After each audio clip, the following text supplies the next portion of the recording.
வணக்கம். நான் Neelu medical centre and diabetic ஃபவுண்டேஷன்ல டயட்டிஷியனா இருக்கேன். இன்னைக்கு நம்ம டிஸ்கஸ் பண்ண போற டாபிக் வந்துட்டு சில மினரல்ஸ். இப்போ நீங்க வந்துட்டு இந்த கால்சியம், கார்போஹைட்ரேட்ஸ், புரோட்டீன், ஃபேட் இது பத்தி மட்டும் தான் கேள்விப்பட்டிருப்பீங்க.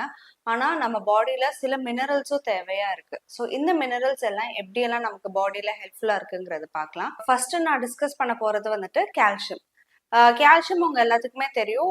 நம்மளோட போன் ஃபங்க்ஷனுக்கு, பல்லோடத்துக்கு எல்லாத்துக்குமே ரொம்ப உதவும். அது போக வேற எதுக்கெல்லாம் ஹெல்ப்ஃபுல்லா இருக்குங்கிறது பார்க்கலாம்.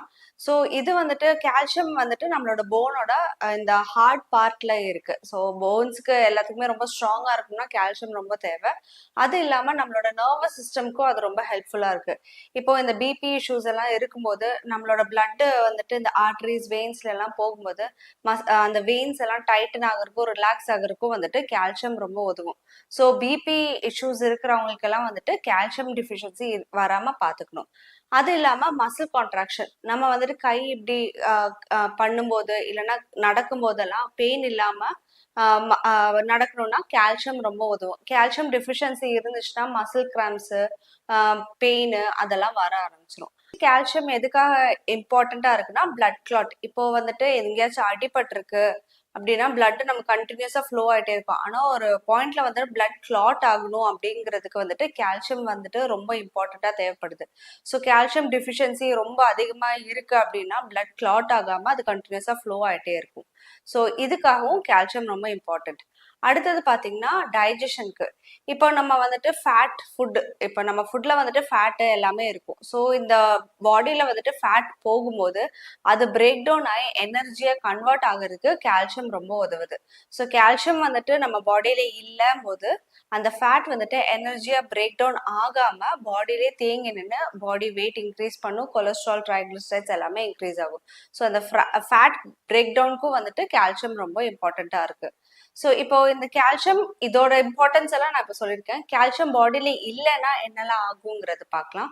ஸோ ஃபர்ஸ்ட் வந்துட்டு கால்சியம் டிஃபிஷியன்சி இருந்துச்சுன்னா கால் வலி, மூட்டு வலி எல்லாமே வர ஆரம்பிக்கும். போன் டென்சிட்டி வந்துட்டு ரொம்ப கம்மியாக ஆரம்பிக்கும். லைட்டா எங்கேயாச்சும் கால் தட்டினாலே வந்துட்டு ஃப்ராக்சர் அந்த மாதிரி எல்லாம் வர ஆரம்பிக்கும். போன் பிரிட்டில் ஆக ஆரம்பிக்கிறோம், ரொம்ப வீக் ஆகும். ஸோ இதெல்லாம் தடுக்கிறதுக்கு வந்துட்டு நம்ம கால்சியம் எவ்ரிடே டயட்ல எடுத்துக்கணும். அடுத்தது பாத்தீங்கன்னா பல்லுக்கு ரொம்ப இம்பார்ட்டன்ட். பல்லு வந்துட்டு ஸ்ட்ராங்கா இருக்கிறதுக்கு, அடிக்கடி டீகே ஆகாம இருக்கிறதுக்கு எல்லாத்துக்குமே. இது போக நம்ம 2 வாட்டி ப்ரஷ் பண்ணும் அதெல்லாமே இருக்கு. டென்டல் ஹைஜீன் எப்பவுமே பார்த்துக்கணும். அது இல்லாம நம்ம பல்லு ஸ்ட்ராங்கா இருக்கிறதுக்கு வந்துட்டு கால்சியம் ரொம்ப இம்பார்ட்டண்டா இருக்கு. இப்ப நம்ம கால்சியம் பாடியில நான் ஏற்கனவே சொன்ன மாதிரி கால்சியம் பாடியில இல்லைன்னா வந்துட்டு கால்ல வந்துட்டு இப்ப ரொம்ப தூரம் நடக்கும்போது கால் பிடிக்கிற மாதிரி இருக்கும், மசில் அப்படி காஃப் கிட்ட வந்துட்டு மசில் பிடிக்கிற மாதிரி இருக்குங்கிறதெல்லாம் வந்துட்டு கால்சியம் டிஃபிஷியன்சி இருக்கிறவங்களுக்கு அடிக்கடி வர விஷயம். ஸோ 1 or 2 கிலோமீட்டர்ஸ் நீங்க நடந்தாலே இல்ல கொஞ்சம் ஸ்ட்ரெயின் பண்ணாலே வந்துட்டு கையில கிராம்ஸ் வர்றது, கால்ல கிராம்ஸ் வர்றது எல்லாமே வரும்.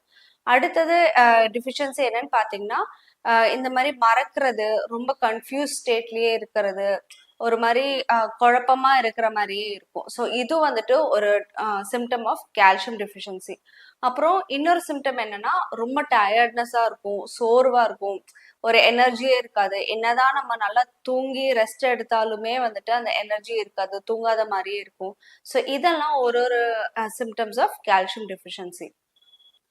இப்போ நம்ம கால்சியம் வந்துட்டு என்னெல்லாம் ஃபுட்ல இருக்குங்கிறது பார்க்கலாம்.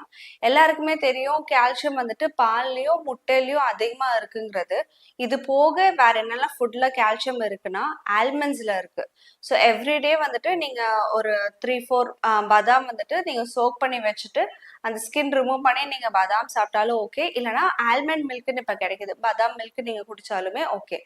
இது போக வந்துட்டு கீரையில இருக்கு இந்த ஸ்பினாச்னு சொல்லுவாங்க, பாலக்கீரை. அதுல வந்துட்டு கால்சியம் அதிகமா இருக்கு. அடுத்தது வந்துட்டு சியா சீட்ஸ். சியா சீட்ஸ் வந்துட்டு நீங்க ரா கூட சாப்பிட்டுக்கலாம், இல்லைன்னா நீங்க தண்ணியில சோக் பண்ணிட்டு ஒரு ஜெல்லி மாதிரி கன்சிஸ்டன்சில வரும்.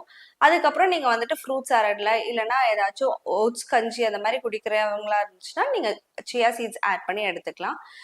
சீஸ்ல கூட வந்துட்டு கால்சியம் இருக்கு. ஸோ குழந்தைங்களுக்கெல்லாம் வந்துட்டு சாண்ட்விச் அந்த மாதிரிலாம் கொடுக்குறீங்கன்னா நீங்க சீஸ் ஆட் பண்ணி கூட கொடுத்துக்கலாம். அடுத்தது வந்துட்டு பம்கின் சீட்ஸ்லயும் வந்துட்டு கால்சியம் இருக்கு. பம்கின் சீட்ஸ் வந்துட்டு நம்மளோட நார்மல் இப்போ ட்ரை ஃப்ரூட்ஸ் எல்லாம் சாப்பிட்ற மாதிரி நீங்க அதுவே ஒரு half teaspoon pumpkin seeds everyday டயட்ல எடுத்துக்கலாம். இப்போ ஃபிஷ்ல பார்த்தீங்கன்னா மத்தி மீனில் வந்துட்டு கால்சியம் அதிகமாக இருக்குது. மற்ற ஃபிஷ்ஷஸில் எல்லாத்துக்கும் விட மத்தியில் அதிகமாக இருக்குது. ஸோ நீங்கள் வந்துட்டு அடிக்கடி வீக்லி ஒன்ஸ் இல்லைன்னா வீக்லி 2 டைம்ஸ் மத்தி வாங்கி எடுத்துக்கிட்டாலுமே அதுலேருந்தும் கால்சியம் சோர்ஸ் வரும். ஸோ இந்த மாதிரி கால்சியம் ரிச் ஃபுட்ஸ் எல்லாம் எடுத்துக்கிட்டா நமக்கு கால்சியம் டிஃபிஷியன்சி வராமல் ப்ரிவென்ட் பண்ணிக்கலாம். நெக்ஸ்ட் நம்ம டிஸ்கஸ் பண்ண போகிற மினரல் வந்துட்டு மெக்னீஷியம். மெக்னீஷியமும் வந்துட்டு நம்ம பாடியில் ரொம்ப தேவையாக இருக்கிற மினரல். ஸோ மெக்னீஷியம் டிஃபிஷியன்சி இருக்குது, நம்ம பாடியில் அதிகமாக மெக்னீஷியம் இல்லைன்னா சுகர் வர்றதுக்காக ஹை ரிஸ்க் இருக்கு. ஸோ மெக்னீஷியம் வந்துட்டு நம்ம எவ்ரிடே ஃபுட்ஸ்ல எடுத்துக்கிட்டே இருக்கணும். இது வந்துட்டு டயபெட்டிஸ் வர்றதுக்கு வந்துட்டு ஜெனட்டிக்கும் ஒரு காரணமா இருக்கலாம், இல்லை ஒபிசிட்டியும் ஒரு காரணமா இருக்கலாம். அது கூட வந்துட்டு மெக்னீஷியம் டிஃபிஷியன்சி இருந்தாலுமே சுகர் வர்றதுக்காக வாய்ப்பு இருக்கு. ஸோ டயபெட்டிஸ் ஆல்ரெடி இருக்கிறவங்க வந்துட்டு மெக்னீஷியம் எவ்ரிடே டயட்ல எடுத்துக்கும் போது அந்த சுகர் மெயின்டைன் பண்றதுக்கு, பேலன்ஸ் பண்றதுக்கு ஹெல்ப்ஃபுல்லா இருக்கும். அடுத்து வந்துட்டு மெக்னீஷியம் ஏன் இம்பார்ட்டண்டா இருக்குன்னா நமக்கு தூக்கத்துக்கு. இப்போ நம்ம தூங்கும் போது வந்துட்டு இந்த நியூரோ டிரான்ஸ்மிட்டர்ஸ்ங்கிறது நம்ம பாடியில அது எமிட் ஆகும். அதனால நம்ம பாடி ரிலாக்ஸ் ஆகி நம்ம தூங்குவோம். ஸோ அந்த ரிலாக்ஸேஷனுக்கு வந்துட்டு அந்த மசில்ஸ் எல்லாம் காம் டவுன் பண்றதுக்கு வந்துட்டு மெக்னீஷியம் ரொம்ப இம்பார்ட்டண்டா தேவைப்படுது. அடுத்தது பார்த்தீங்கன்னா மெக்னீஷியம் வந்துட்டு நம்மளோட ஹார்ட் டிசீஸ் ப்ரிவென்ட் பண்ணுறதுக்கும் மெக்னீஷியம் ரொம்ப இம்பார்ட்டண்ட்டாக தேவைப்படுது. எப்படின்னு பார்த்தீங்கன்னா இப்போ கால்சியம் எல்லாம் நம்ம பாடியில் இருக்கும்போது, அதாவது நம்ம சாப்பிட்ற ஃபுட்லேருந்து கால்சியம் கிடைக்குது இல்லைங்களா? ஸோ இந்த கால்சியம் வந்துட்டு டிஷ்யூஸ்லேருந்து பிளட் வெசலுக்கு எக்ஸ்போர்ட் பண்ணுறதுக்கு வந்துட்டு மெக்னீஷியம் தான் ஒரு டிரான்ஸ்போர்ட்டேஷனுக்கு ஹெல்ப்ஃபுல்லாக இருக்குது. ஸோ இப்படி பண்ணும்போது இந்த ஹார்ட் டிசீஸ் வராமல் ப்ரிவென்ட் பண்ணிக்கலாம். அடுத்தது வந்துட்டு ஆஸ்மா ப்ரிவென்ட் பண்ணுறதுக்கும், இல்லை ஆஸ்மா இருக்கிறவங்களுக்கு கொஞ்சம் அந்த மசில்ஸ் ரிலாக்ஸ் பண்ணுறதுக்கும் ஹெல்ப்ஃபுல்லாக இருக்குது.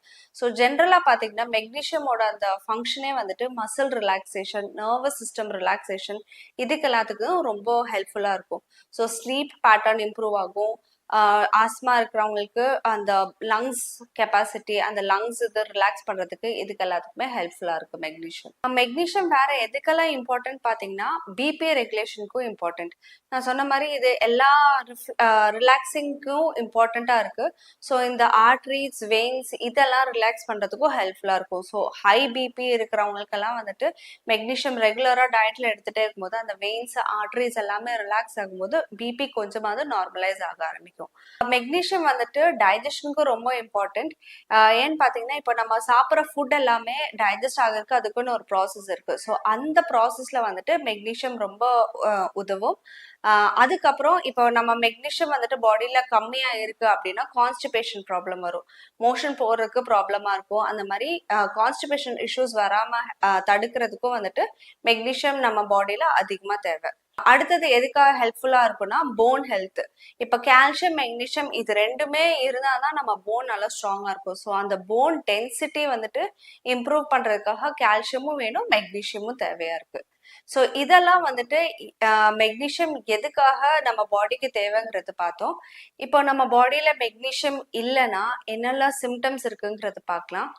ஃபர்ஸ்ட் வந்துட்டு மசில் கிராம்ஸ் ஆகும். நான் சொன்ன மாதிரி வந்துட்டு பாடி ரிலாக்ஸ்டா இருக்கும்போது வந்துட்டு மெக்னீஷியம் தேவையா இருக்கு. ஸோ மெக்னீஷியம் இல்லாத போது நம்ம கொஞ்ச நேரம் நடக்கும் போதே வந்துட்டு இந்த காலில், கையில எல்லாம் கிராம்ஸ் ஆக ஆரம்பிக்கும்.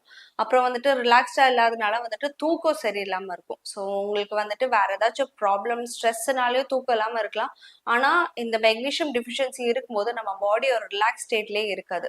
ஸோ அடிக்கடி ஸ்ட்ரெஸ் ஆகுறது, சின்ன சின்ன விஷயத்துக்கு வந்துட்டு ரொம்ப ஆங்ஸைட்டி ஆகுறது, அப்புறம் பரபரப்பா இருக்கிறது, இதெல்லாம் ஒரு ஒரு சிம்டம் ஆஃப் மெக்னீஷியம்.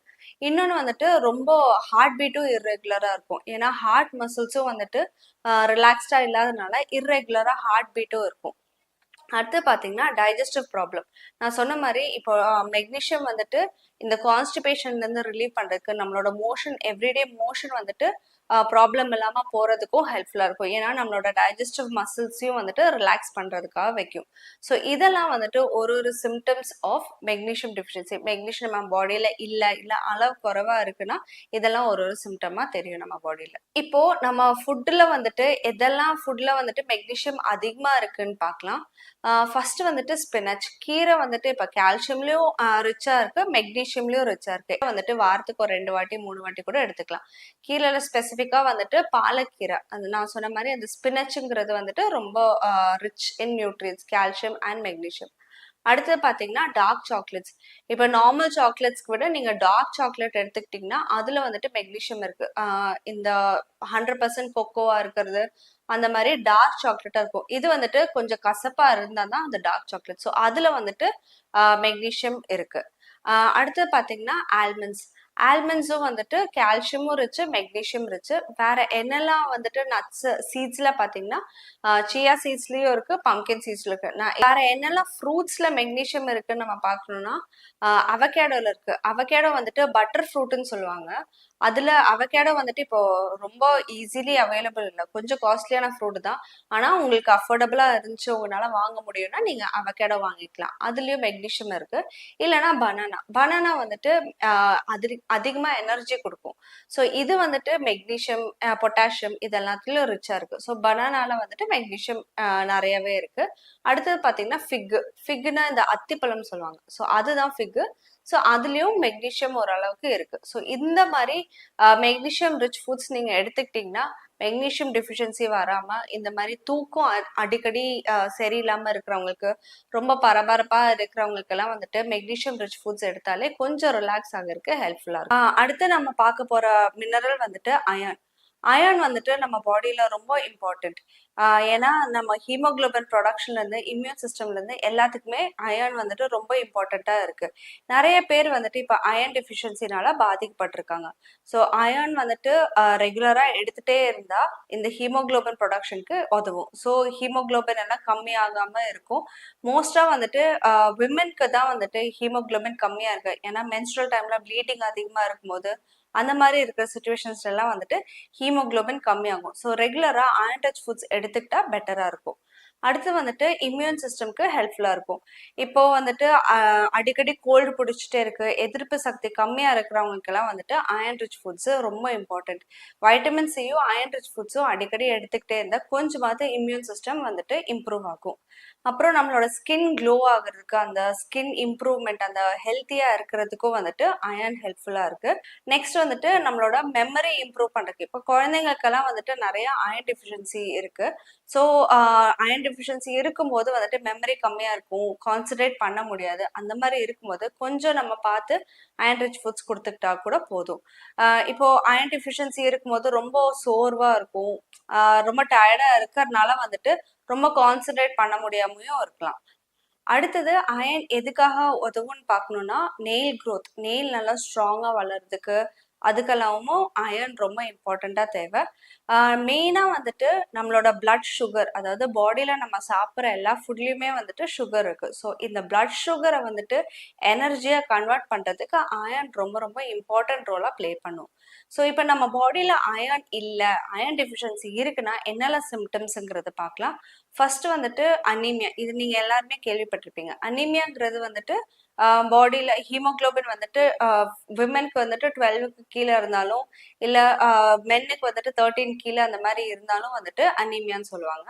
ஸோ இந்த அனீமியா இருக்கும்போது ஃபர்ஸ்ட் ரொம்ப சோர்வா இருக்கும், டயர்ட்னஸ் இருக்கும், எவ்வளோ சாப்பிட்டாலும் எவ்வளோ தூங்கினாலுமே வந்துட்டு அந்த ஒரு எனர்ஜி கிடைக்காம இருக்கும், ரொம்ப வீக்காவே இருக்கும். ஸோ இதெல்லாம் வந்துட்டு ஒரு ஒரு சிம்டம் ஆஃப் அனீமியா. அடுத்து பாத்தீங்கன்னா பேல் ஸ்கின்.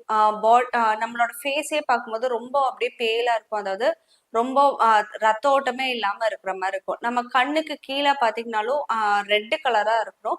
ஆனா அயர்ன் டெஃபிஷியன்சி இருக்கும்போது கண்ணு கீழே பாத்தீங்கன்னா ஒரு மாதிரி வெள்ளை கலர்ல இருக்கும். அதுதான் வந்துட்டு பேல் ஸ்கின். அடுத்தது வேற என்னெல்லாம் சிம்டம்ங்கிறதுனா நெஞ்சு வலி வரும், அடிக்கடி நெஞ்சு வலி வரும். ஏன்னா ஹார்ட் பீட் வந்துட்டு ரொம்ப இர்ரெகுலரா இருக்கனால அடிக்கடி மூச்சு வாங்கும். அது வந்துட்டு அனீமியா, அயர்ன் டெஃபிஷியன்சி இருக்கிறவங்களுக்கு அடிக்கடி தலைவலி வரும், ரொம்ப சோர்வா இருக்கும், ரொம்ப தலை சுத்துற மாதிரியும் இருக்கும். இது ஒரு சிம்டம் ஆஃப் அயர்ன் டெஃபிஷியன்சி தான். அப்புறம் வந்துட்டு கை கால்லாம் எப்பவுமே கோல்டாவே இருக்கும். அதாவது பாதமும் கையும் வந்துட்டு ரொம்ப சில்லுன்னே இருக்கும். ஏன்னா பிளட் சர்க்குலேஷன் கம்மியா இருக்கிறதுனால கையும் காலும் வந்துட்டு ரொம்ப சில்லுன்னே இருக்கும். அப்புறம் பாத்தீங்கன்னா நகம் வந்துட்டு சீக்கிரமா உடையும், ரொம்ப பிரிட்டிலா இருக்கும், ஸ்ட்ராங்காவே வளராது. கொஞ்சம் லென்த்தா வளரும் போதே உடஞ்சு உடஞ்சு போயிட்டு இருந்துச்சுன்னா அது வந்துட்டு அயர்ன் டெஃபிஷியன்சி இருக்கிறதுனாலதான். அப்புறம் சிலவங்களுக்கு வந்துட்டு இந்த நான் நியூட்ரிஷியஸ் ஃபுட்ஸ், அதாவது அரிசி, ஐஸ் இதெல்லாம் சாப்பிடணும்னு ரொம்ப கிரேவிங்கா இருக்கும். அது அவங்களுக்கு சாப்பிடணும்னு கம்பல்ஷன் இல்லை, ஆனா இப்ப அரிசி பார்த்தா என்னால கண்ட்ரோல் பண்ணவே முடியல, எனக்கு சாப்பிடணும்னு இருக்கு அப்படிங்கிறதவங்க எல்லாம் வந்துட்டு இது அயர்ன் டிஃபிஷியன்சி இருக்கிற ஒரு சிம்டம் தான். ஸோ இதெல்லாம் ப்ரிவென்ட் பண்றதுக்கு என்னெல்லாம் ஃபுட்டு சாப்பிடணுங்கிறது பார்க்கலாம். ஃபர்ஸ்ட் வந்துட்டு இப்போ நான் வெஜிடேரியனா இருந்தீங்கன்னா நீங்க வந்துட்டு மட்டன் லிவர் எடுத்துக்கலாம். மட்டன் லிவர் ஓவரா ஃப்ரை பண்ண வேணாம், கிரேவி இல்லைன்னா செமி கிரேவி கைண்ட் அந்த மாதிரி பண்ணிட்டு நீங்க எடுத்துக்கலாம். வீக்லி ஒன்ஸ் ஆர் ட்வைஸ் கூட நீங்க மட்டன் லிவர் இல்லைன்னா சிக்கன் லிவர் கூட எடுத்துக்கலாம். மெயினா வந்துட்டு மட்டன் லிவர் தான் வந்துட்டு ரொம்ப அயன் ரிச்சா இருக்கும். அடுத்தது பாத்தீங்கன்னா டார்க் கிரீன் லீஃபி வெஜிடபிள்ஸ், இந்த பாலக், ஸ்பினச் இல்லைன்னா முருங்கைக்கீரை இதெல்லாம் வந்துட்டு அயன் ரிச்சா இருக்கு. நீங்க முருங்கைக்கீரை பொரியல் இல்லைன்னா குழம்பு அந்த மாதிரி வாரத்துக்கு 2 வாட்டி கூட பண்ணிக்கலாம். இல்லைன்னா சிம்பிளா முருங்கைக்கீரை நீங்க நல்லா பாயில் பண்ணிட்டு அதோட தண்ணி நீங்க ஸ்ட்ரெயின் பண்ணிட்டு சால்ட் அண்ட் பெப்பர் போட்டுட்டு டெய்லி நீங்க ஒரு டம்ளர் முருங்கைக்கீரை சூப்பா குடிச்சா கூட ரொம்ப ஹெல்ப்ஃபுல்லா இருக்கும். இது ரொம்ப நியூட்ரிஷியஸான ட்ரிங்க். இது டெய்லியுமே வந்துட்டு நீங்க உங்களுக்கு அயன் டெஃபிஷியன்சி இருந்தாலும் இல்லைனாலும் நீங்க குடிச்சுக்கிட்டா நல்லதா இருக்கும். அடுத்தது பாத்தீங்கன்னா ப்ரோக்கோலி. ப்ரோக்கோலி இப்ப நீங்க பாத்தீங்கன்னா கால்சியம், மெக்னீசியம், அயர்ன் இது மூணுலயுமே நான் எக்ஸ்பிளைன் பண்ணும்போது ப்ரோக்கோலி இருந்துச்சு. ஸோ ப்ரோக்கோலி உங்களால முடிஞ்சா தயவு செஞ்சு அதை வாங்கிக்கோங்க. ரொம்ப நியூட்ரிஷியஸான வெஜிடபிள். அடுத்தது சுண்டைக்காய். சுண்டைக்காய் வந்துட்டு இப்போ ரெடிலி அவைலபிள். நிறைய பேர் வந்துட்டு சுண்டைக்காய் வீட்லயே வச்சிருப்பாங்க. அதை வறுத்து நீங்க சாப்பிட்றதுக்கு கூட குழம்பா போட்டு இல்லைன்னா பாயில் பண்ணி கூட எடுத்துக்கலாம். ஸோ அதோட நியூட்ரியன்ஸ் வந்துட்டு ரீட்டைன் ஆகிறதுக்காக தான். மோஸ்ட்லி வந்துட்டு இந்த over fried items, oily items வந்து அவாய்ட் பண்ற மாதிரி பார்த்துக்கோங்க. நெக்ஸ்ட் இப்போ ட்ரை ஃப்ரூட்ஸ்ல வந்துட்டு எதெல்லாம் ரிச்சா அயன் ரிச்சா இருக்குன்னு பார்த்தீங்கன்னா டேட்ஸ், ரேசன்ஸ். டேட்ஸ் எல்லாத்துக்குமே தெரியும் அயன் ரிச்சா தான் இருக்குன்ட்டு. அதே மாதிரி ரேசன்ஸ், நம்மளோட ட்ரை கிரேப்ஸ், பிளாக் இல்லைன்னா கிரீன். ஸோ இந்த மாதிரி அயன் ரிச் ஃபுட்ஸ் எல்லாம் எடுத்துக்கிட்டா நீங்க அயன் டெஃபிஷியன்சி வராம தவிர்த்துக்கலாம். மெயினா வந்துட்டு விமன் இது கொஞ்சம் பார்த்துக்கணும். ஏன்னா மென்ஸ்ட்ரல் ப்ராப்ளம் எல்லாம் இருக்கும்போது அடிக்கடி வந்துட்டு அயன் டெஃபிஷியன்சி இருக்கும். ஸோ அயன் ரிச் ஃபுட்ஸ் வந்துட்டு வாரத்துக்கு ஒரு 2-3 டைம்ஸ் அதை கான்ஷியஸா இன்க்ளூட் பண்ற மாதிரி பார்த்துக்கோங்க. ஸோ இப்போ நம்ம எக்ஸ்பிளைன் பண்ற மினரல்ஸ், கால்சியம், மெக்னீசியம், அயன் இதோட இம்பார்ட்டன்ஸ் எல்லாம் உங்களுக்கு தெரிஞ்சிருக்கும். இதெல்லாம் எவ்ரிடே டயட்ல நீங்க எடுத்துக்கிற மாதிரி பார்த்துக்கோங்க. தேங்க்யூ.